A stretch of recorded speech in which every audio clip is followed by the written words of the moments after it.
But Joe, can Westerners grasp this kind of mystical, trans-theological experience? It does transcend theology. It leaves theology behind. I mean, if you're locked to the image of God in a culture where science determines your perceptions of reality, how can you experience this ultimate ground that the shamans talk about?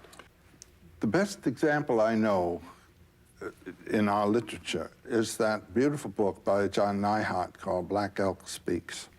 Black Elk was? Black Elk was a young Sioux, or Dakota as it's also called, boy around 9 years old, before the American cavalry had encountered the Sioux. They were the great people of the plains.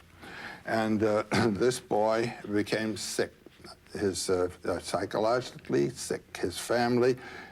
I'm telling the typical shaman story.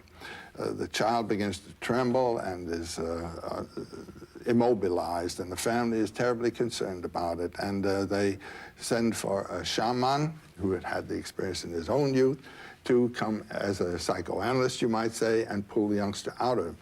But instead of relieving him of the deities, he is adapting him to the deities and the deities to himself, you might say. It's a different problem from that of psychoanalysis, where you remember, I think it was Nietzsche who said, be careful lest in casting out your devil, you cast out the best thing that's in you. Here, the deities who have been encountered, the powers, let's call them, are retained. The connection is retained. It's not broken. And these men then become the spiritual advisors and gift givers of their people. Well, what happened with this young boy, he was about 9 years old, was he had a vision, and the vision is described, and it's a vision prophetic of the terrible future that his tribe was to have. But it also spoke of the possible positive aspects of it. It was a vision of what he called the hoop of his nation, realizing that it was one of many hoops, which is something that we haven't all learned well enough yet. And the cooperation of all the hoops of all the nations in grand processions and so forth. But more than that, it was an experience of himself as going through the realms of spiritual imagery that were of his culture and assimilating their import. And it comes to one great statement, which for me is a key statement to the understanding of myth and symbols. He says, I saw myself on the central mountain of the world, the highest place. And I had a vision, because I was seeing in a sacred manner, of the world.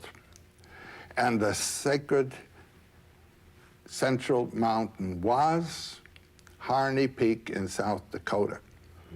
And then he says, but the central mountain is everywhere. That is a real mythological realization. Why? It distinguishes between the local cult image, Harney Peak, and its connotation, the center of the world.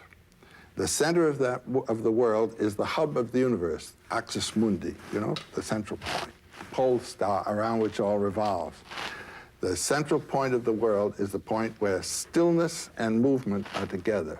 Movement is time, stillness is eternity, realizing the relationship of the temporal moment to the eternal, not moment, but forever, is the sense of life. Realizing how this moment in your life is actually a moment of eternity, and the experience of the eternal aspect of what you're doing in the temporal experience is the mythological experience, and he had it. So is the central mountain of the world Jerusalem, Rome, Benares, Lhasa, Mexico City, you know?